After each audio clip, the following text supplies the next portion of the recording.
His crimes against children shocked the world. He's someone who likes to hurt mentally, to hurt physically. His arrest sparked protests that brought his home country, Belgium, to the brink of revolution. We were just informed that as from today you stop your investigation. And that was it. His dark past fuels conspiracy theories to this day.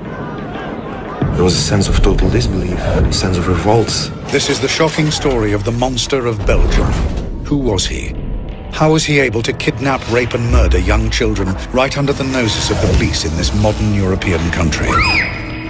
Was he protected? Or did he benefit from a catalogue of police mistakes? I don't believe that there is one person in this country who knows the full story.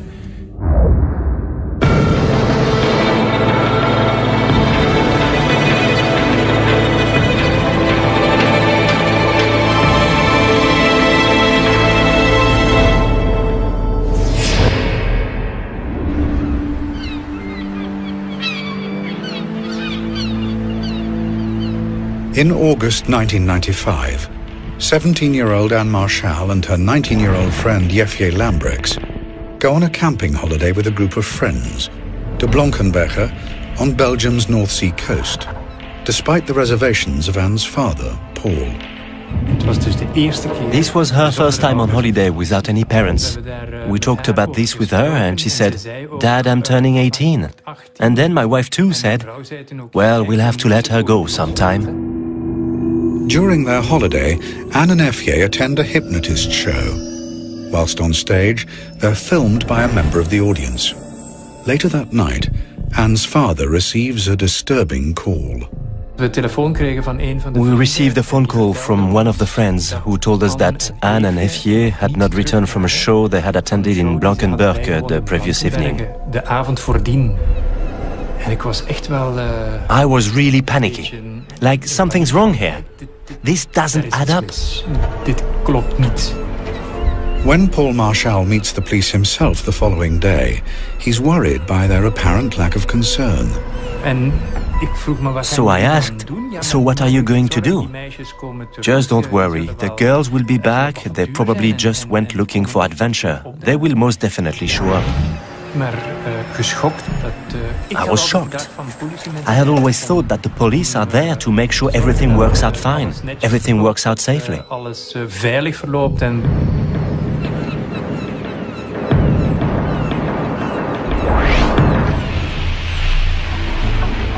Paul Marchal returns home and begins his own campaign to find his daughter. No posters or searches were made, so we were going to do it ourselves. He is not the only parent searching for a missing child that summer in Belgium.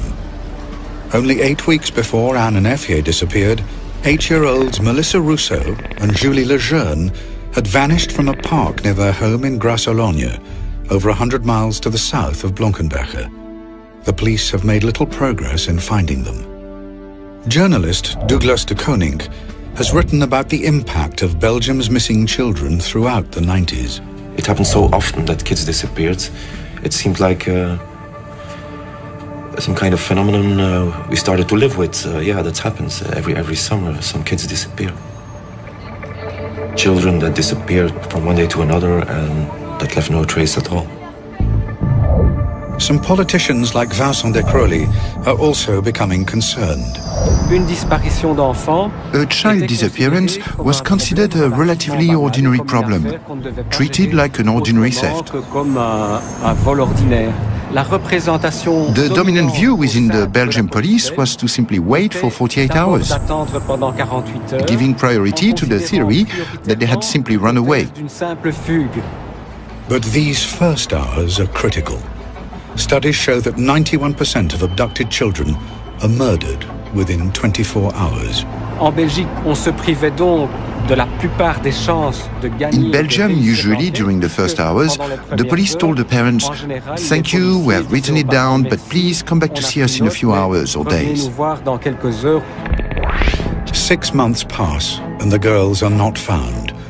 The police appear to have no leads and no idea whether they're dead or alive. The frantic parents continue their campaigns, but slowly, hope begins to fade. Only in late February of the next year, only then did I start considering it was possible that we were now searching for dead girls. With 4 girls disappearing without trace, are other children in danger? Some are being watched and stalked. Soon, more young girls will disappear.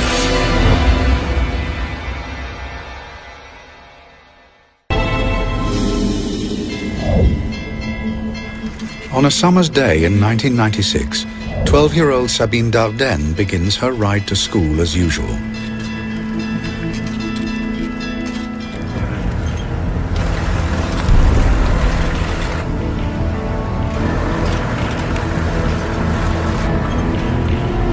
Ok, approche. Mets-toi tout près, colle, colle, colle.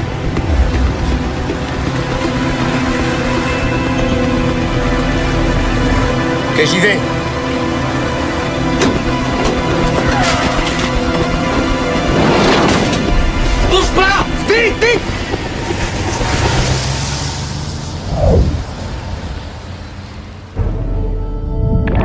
When Sabine goes missing, it becomes Belgium's latest high-profile case that year of a young girl disappearing. In response to growing concern, the authorities establish a missing persons unit to coordinate all the separate investigations. Among the investigators is Albert Priem. We had no clue whatsoever about any known offender. We investigated as many leads as we could, but it really was all negative. We couldn't have believed that one and the same person could be guilty of all these disappearances. That was completely unthinkable, at least at the time.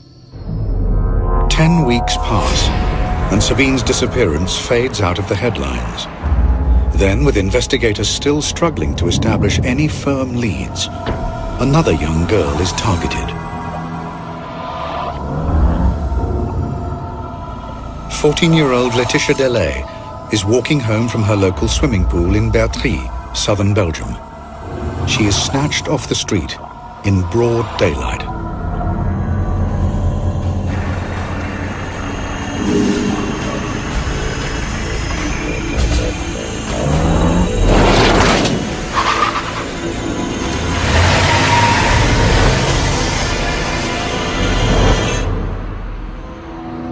With 6 girls missing, there is strong public pressure to get results. Michel Demoulin, an investigator in the small town of Dinan, is one of the extra police officers drafted in to search for Laetitia. Well, on the 9th of August 1996, the day Laetitia went missing, I was called upon to participate like other investigators in searches regarding this disappearance, since the investigation so far had yielded loads of data that had to be verified.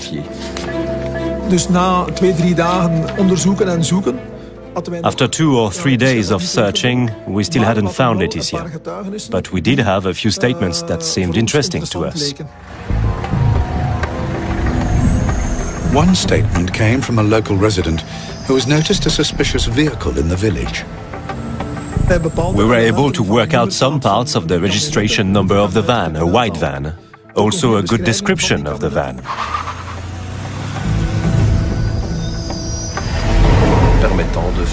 Which allowed us to make a connection with someone who had a potential profile on this kind of thing.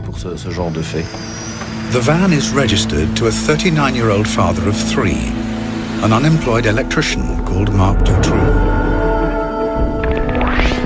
Demoulin brings Dutroux in for questioning, along with his wife, Michel Martin, and known associate, Michel Lelièvre. I started leading the interrogation of the suspect. I always approach a suspect in the same way, which is to try and make sense of the personality I'm facing. Avez-vous suivi l'actualité de ces derniers jours? Je sais pas ce qui se passe en Belgique. J'ai pas la télé. Connaissez-vous des personnes répondant au prénom de Laetitia? Non. Vous êtes-vous déjà rendu à Bertry? Je sais pas. By now, Laetitia has been missing for 6 days. Statistically, her chances of survival are slim. With Dutroux not talking, Dumoulin and his team turned to the other two in custody.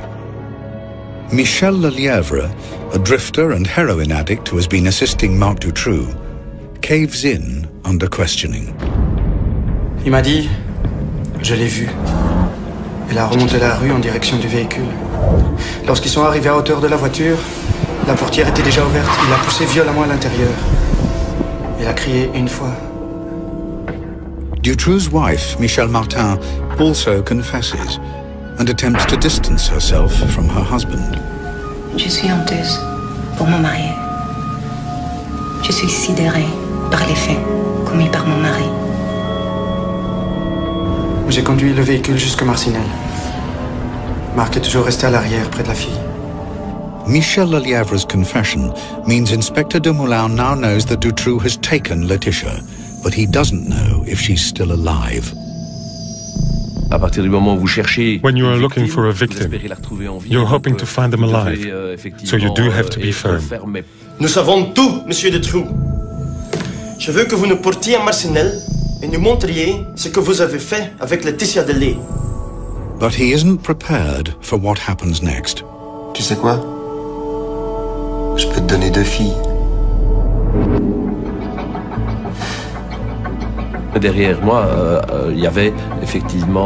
Behind me, there was a poster about Sabine's disappearance. So when he told me the other one's with her, I just cast a brief glance behind me and I said, "Who, Sabine?" And he said yes. I'm telling you, when I hear this, it still gives me the shudders again. Armed with sensational information of the whereabouts of the 2 missing girls, investigators rush Dutroux to a house in Charleroi, in which he claims they're imprisoned. Dumoulin's only hope is that the girls are still alive. I was quite sure he had told me the truth, but at the same time I thought it was almost impossible they could be there.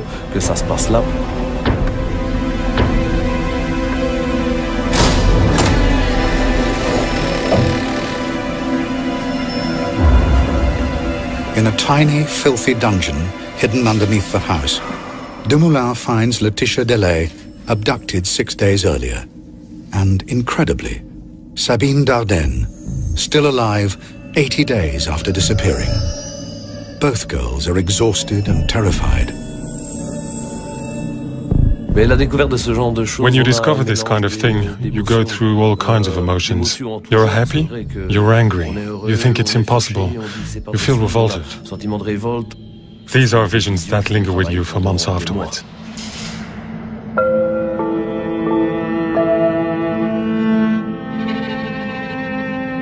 Under the full glare of the world's media, the 2 girls see daylight for the first time since their abduction.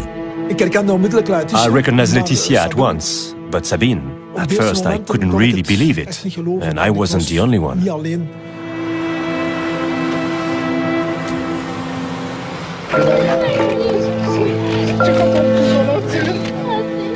The world witnesses heartbreaking scenes of parents reunited with the daughters they feared dead. The kid couldn't stop crying. Dutroux had deceived her into believing that her family didn't care about her anymore, that she had been completely forgotten by her family, that she didn't exist anymore in their eyes.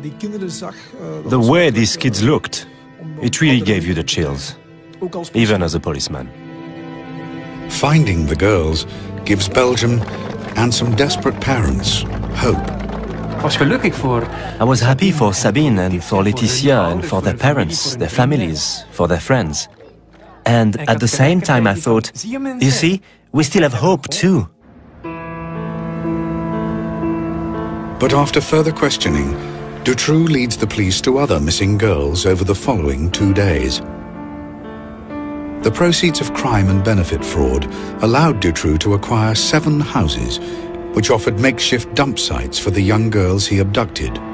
Julie Lejeune and Melissa Rousseau, 2 8-year-old girls who disappeared together in June 1995, are found buried in the back garden of one of his houses. They starved to death when he had been in prison for car theft. When the bodies of Julie and Melissa were discovered, a terrible collective emotional shock went through the country. Dutroux had left his wife, Michel Martin, to feed Julie and Melissa, but she claimed she was too afraid to go into the dungeon where they were held. Child psychologist Jean-Yves Ayer spoke out about the case. He felt that Dutroux's wife's personality may have played a part in her husband's horrific crimes. I think Michel Martin was a passive and masochistic woman, and I think she was very afraid of him. To me, she's responsible as well, for not having talked, for not having turned him in. Well, she could even have done it anonymously, if she was so afraid. But she didn't. 17 days after his first confession, Dutroux leads police to a property in the town of Jumet, where investigators discover the bodies of Anne Marchal and Effier Lambrex, who had disappeared while on holiday more than a year earlier. The girls had been drugged and buried alive. For Paul Marchal, the search for his daughter is over. It was, of course, very painful. It's hard to accept at that moment.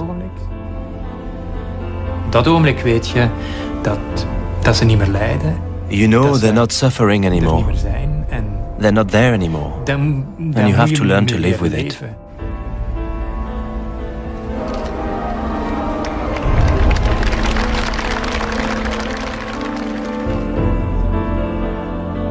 All 6 missing girls have now been found. Belgium struggles to come to terms with the tragedy. Throughout the country, there was a lot of distress, a lot of anger, a lot of sadness and incomprehension. The country was facing evil and the slaughter of innocents. Parents wouldn't let their children go out in the streets anymore. Now in custody, it falls to psychologists to assess the character of a man who has readily confessed to committing horrific and callous crimes. My colleagues who carried out the assessment labeled him a perverted psychopath, and not fundamentally a pedophile, in the sense that to him, children weren't an exclusive object of lust. They were an object among others. It is soon established that Dutroux's psychopathic nature could have its roots in a turbulent and loveless childhood that saw him turn to petty crime and sell himself to older men for sex in his teens. He's grown up in it's a bit traditional family nest for psychopaths. Very dominant mother, very aggressive father, a very egoistic couple, and as a result, a very egoistic young Marc Dutroux. But to fully understand who they're dealing with, investigators speak to Sabine Dardenne, who has survived 11 weeks in Dutroux's clutches. With her testimony, they start to build a profile of a man whose crimes have shocked the world.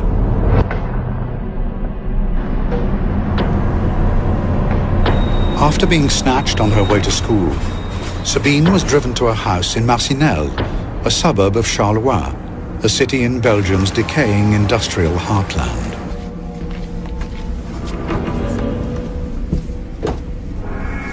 Sabine was drugged by her captor, led upstairs to the first floor, and chained to a bed. She was given an elaborate story by Dutroux, explaining why she had been kidnapped. He explained to her that she had been kidnapped in exchange for a ransom, but that her parents had refused to pay the ransom, and so the people who had ordered the kidnapping had given him the order to execute her. And since he himself was very nice, he had decided to protect her. On dirait qu'ils t'ont abandonné. Tu peux t'estimer heureuse d'être avec moi. Tu peux même dire que je t'ai sauvée. In exchange for this protection, she should grant him some favors, and everyone understands what that meant. Trapped and alone, Sabine Dardenne was repeatedly raped by her captor, or in his words, her savior. He's someone who likes to hurt.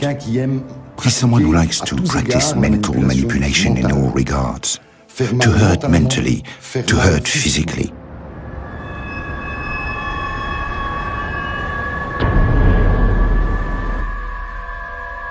As the weeks passed, Sabine was confined to a specially constructed dungeon, 3 feet wide and 9 feet long.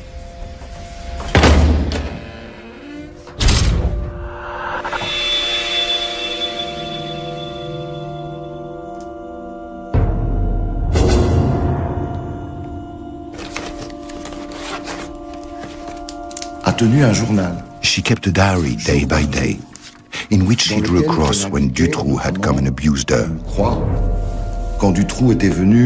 One cross meant it hurt. 2 crosses meant it hurt badly.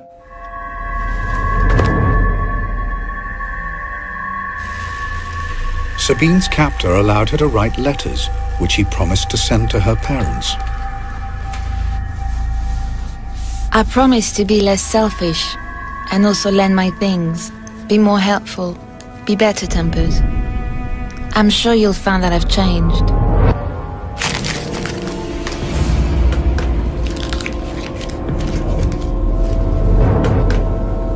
But the letters were never sent. I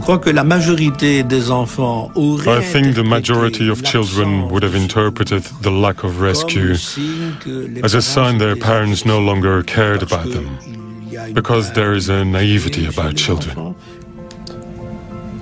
Please think long and hard about what I've said. I can't carry on like this for much longer. But Sabine's testimony also raises big questions. How has Marc Dutroux been able to operate so freely and for so long? Could the police have stopped him sooner? Could lives have been saved? As more chilling details emerge, the world looks on in horror as Belgian society approaches meltdown.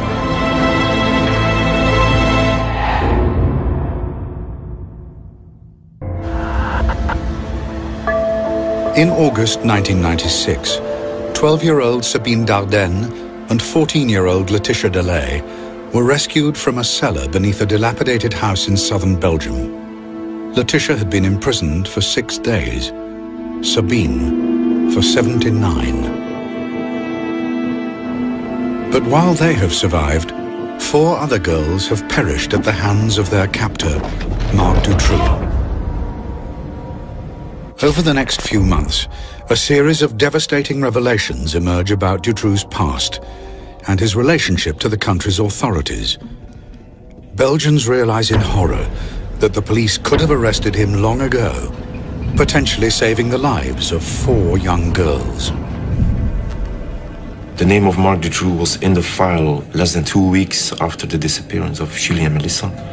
So the police had all the information they could only dream of. All the conditions to arrest Marc Dutroux were met many months before his actual arrest. The abductions that followed Julie and Melissa's kidnapping could have been avoided. We are absolutely positive that Dutroux could have been arrested. Information comes to light. In 1989, 6 years before the disappearance of Julie Lejeune and Melissa Rousseau, Dutroux and his wife had been convicted of the abduction and rape of 5 girls. Dutroux was released just 3 years into a 13-year sentence. It was completely predictable that this guy would relapse. A time bomb. A powerful time bomb was ticking. From his release in 1992, warning signs were flashing. A police informant claimed he was asked by Dutroux to help him kidnap a girl. Dutroux's own mother even tipped off police that her son may be hiding girls in his home.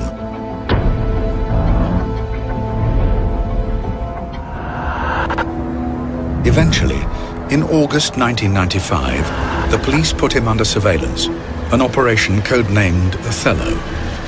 A camera was hidden in a railway wagon in front of his house in Marcinelle. This camera was in front of the house the night that Anne and Efje were kidnapped. The problem was that Dutroux chose to do this kidnapping at night, and the police turned off the camera at 6 o'clock in the evening. Afterwards, they tell us that for operational reasons, this camera has only been turning from 8 o'clock in the morning till 6 o'clock in the evening or something. This is very intelligent if you want to catch someone, a pedophile, kidnapping girls. The officer in charge of Operation Othello, René Michaud, visited the house in December 1995. Dutroux had recently been questioned about stolen cars, and investigators used this as an opportune moment to search his house. Also present was a locksmith, Alain Lejeune, who was accompanying the police in their search. Qu'est-ce qu'on entend? Il y a des enfants ici? Suddenly, children's voices are heard. You heard these voices and this discussion starts. Did you hear that? Non, ce sont des enfants dehors. Ouais, ils jouent dehors. Ah non, ce bruit vient de l'intérieur. Écoutez, c'est clair. Silence. Non, et puis c'est qui le policier ici? Allez, on y va. The locksmith said, I heard voices and it was absolutely clear that they came from there, from 2 meters from where we were standing. The voices are Melissa Rousseau and Julie Lejeune. 3 months later, they were dead.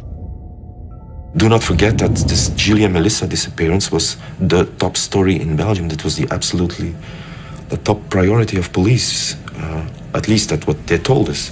Michaud found video cassettes during his search.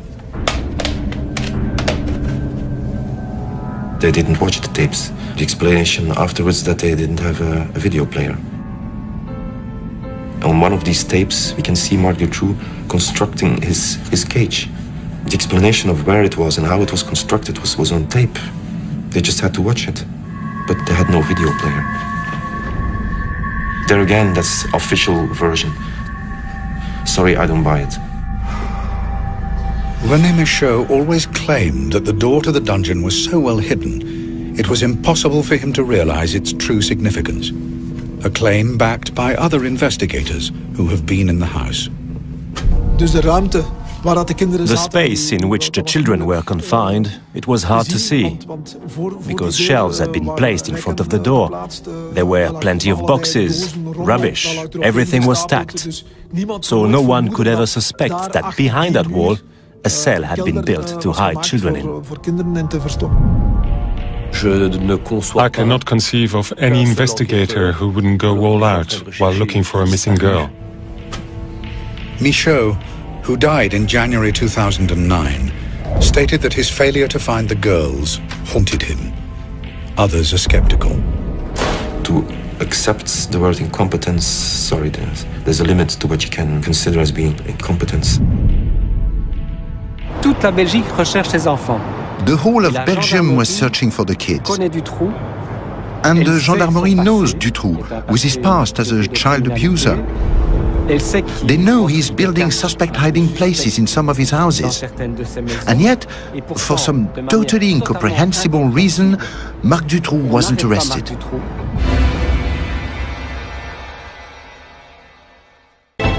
Belgians begin to ask whether Marc Dutroux is being protected by powerful people within the state. While in custody, Dutroux himself fans the flames of conspiracy with a controversial claim which will forever change the global perception of this case. He states he is part of a national paedophile network whose tentacles stretch right to the top of Belgian society. Investigating judge Jean-Marc Connerot is put in charge of preparing the case against Dutroux. He is determined to get the truth. Connerot arrests known associates of Dutroux. One of these is Michel Nihoul, a well-connected Brussels businessman and pub owner. He's a part of this scene of sex parties in Brussels in the early 80s. He's the kind of guy telling stories about tapes that allow him to blackmail a minister being involved in some kind of crime. After a public appeal, 11 previous victims of Dutroux come forward. They are known as X-witnesses, and each is given a code name. X1 is Regina Louf. I saw him on TV and all these people yelling at him, and it was a very strange experience for me.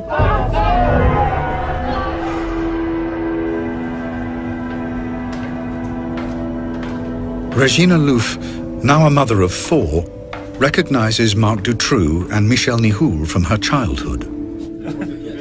My mother had a boyfriend, and he hired me again to other men to sort of a prostitution network, and there I met Nihoul. So these parties were organized for other pedophiles, and there they took 1 to several children, and they had sex with them, of course, or they took photographs or films or making movies, everything. The people who were going to these parties were big businessmen. There were also politicians. Accompanying Nihoul at these parties, according to Regina, was Marc Dutroux. If this story is true, Connerot appears to have stumbled upon evidence that a paedophile network involving Dutroux, Nihoul, and powerful people in Belgian society does indeed exist. It falls to Rudy Hoskins to investigate the claims of Regina Louf. She talked about lots of people, a lot of notorious people in Belgium, could be politicians or people from corporates, stuff like that. Also people from the police. It's difficult to say what the first impression was. It was a young woman with quite some problems, I think, in her head, honestly. Yeah. That they are skeptical, I think it's logical. But the only thing I asked from them was to do their job and to look for clues. Then Regina Louf provides extensive details of the unsolved murder of 15-year-old Christina van Hees, whose body was discovered in a disused farm on the outskirts of Brussels in 1984. We found evidence in the old murder file about the autopsy of the corpse that corroborated her story. The way the victim was bound with the hands on the back and all kind of stuff they did to the victim. And there were really things she gave in her interview that were not publicly made available at that time of the murders that she told us. Regina Louf's information on the Van Hees murder persuades Hoskins that maybe there is some truth in the rest of her testimony. If there's only 10% or 20%, that's worthwhile investigating further. I think that's, for me, it's very clear. But the implications of this testimony are also clear. A paedophile network of rich clients and criminals, protected by the authorities. There's a big danger if she's right about the crime, the motives of the crime and the way it has been committed. She might be right about the suspects as well. I think people in some level were afraid of that.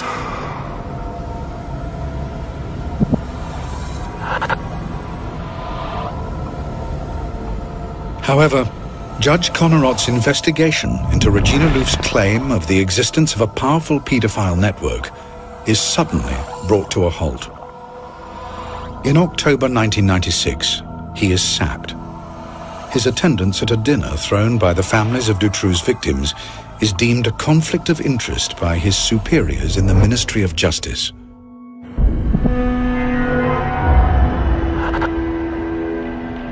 Rudy Hoskins and the team working with the ex-witnesses are summoned to the Justice Department.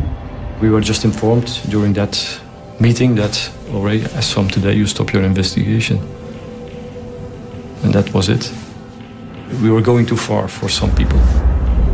Don't ask me who, I have no idea, and why, no idea. I still ask myself the same question, but we touched upon something that was not supposed to get out in the open.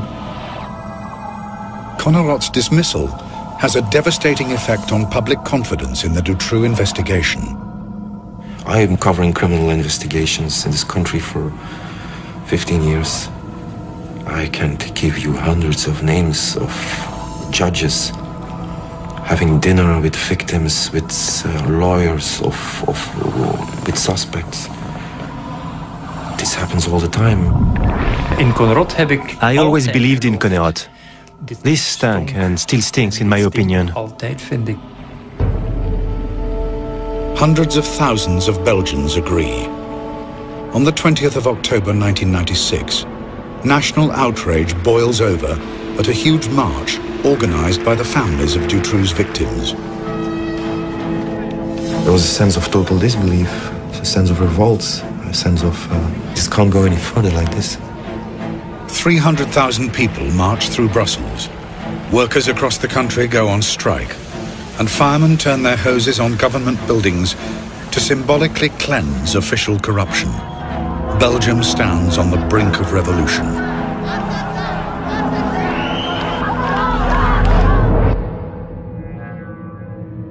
Meanwhile, the man at the center of the storm maintains he is simply a small player in a much bigger criminal conspiracy.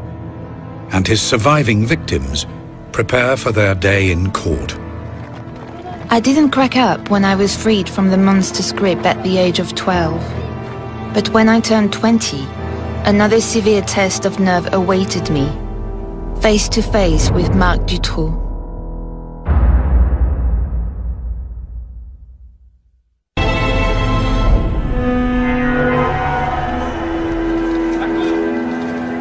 In 2004, Sabine Dardenne and Laetitia Delay attend the trial of the man who held them captive in his dungeon. In the dock with Marc Dutroux are his ex-wife Michel Martin and alleged associates Michel Nihoul and Michel Lelièvre.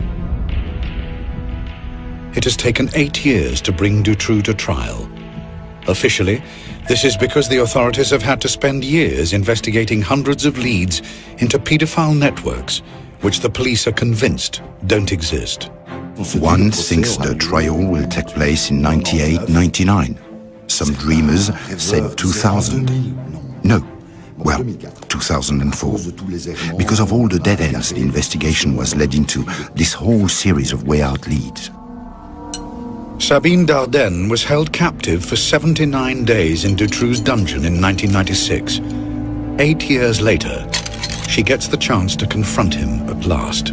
Dutroux is a pervert. Dutroux is a predator. Dutroux is a monster. She wanted to face him. She wanted to ask him, why on earth didn't you kill me? A question Dutroux didn't deign to answer.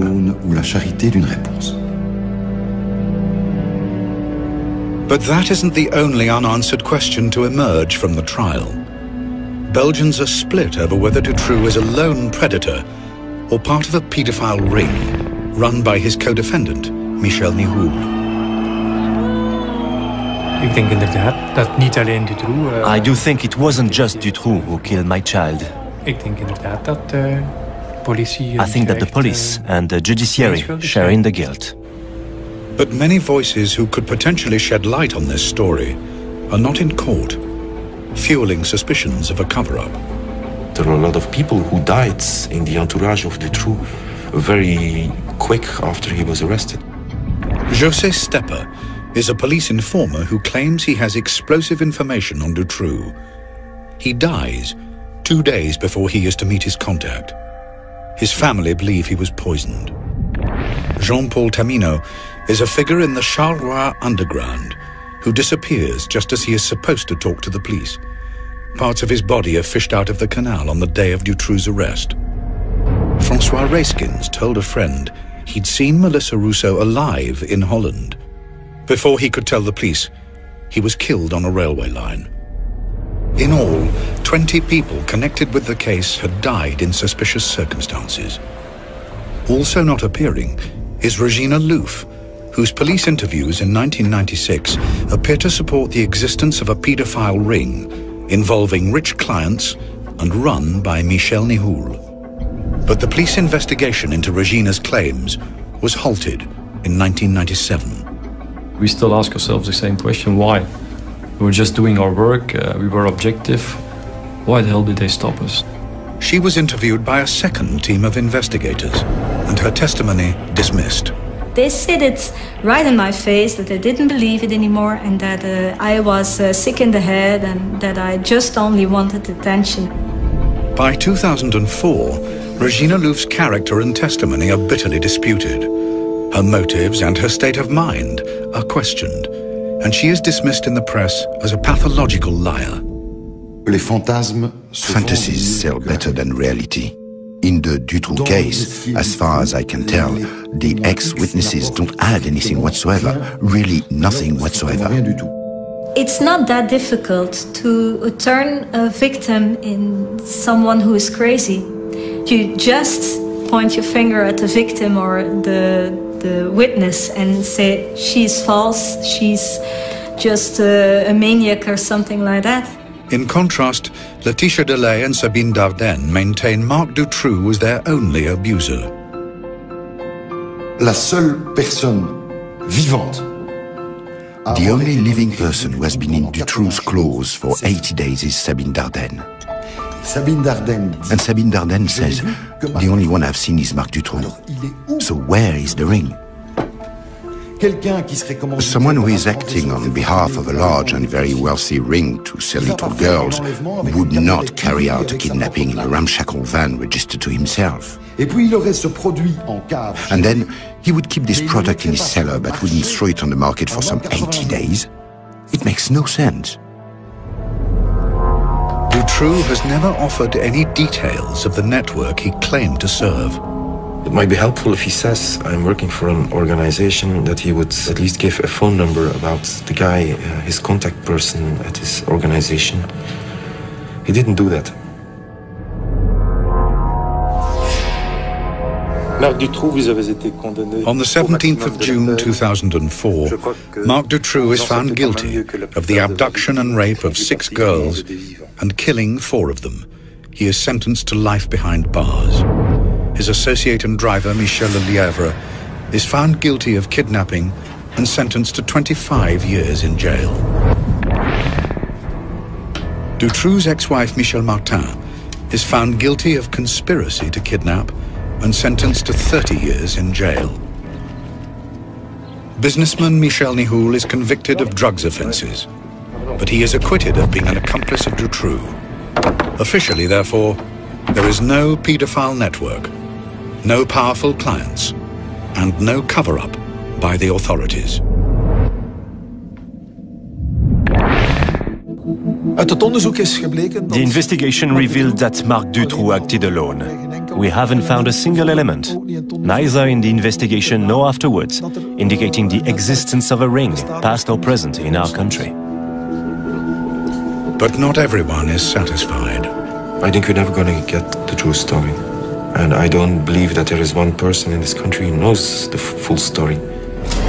The questions of whether Marc Dutroux acted alone, or if he was part of a larger criminal network, have never been resolved. It's obvious he could have been arrested much earlier on. It's definite that Julie and Melissa could have been saved, and that other later victims could have been saved as well. The question will always be whether that was just bad luck or whether other parameters could have been at work. A Belgian parliamentary report accused the police of ineptitude and inefficiencies, but even such damning findings provide little clarity in a case that almost brought a country to its knees. Previously I said, I want to know the truth. Now I say, I want to get as close as possible to the truth, because we're not allowed to know the truth.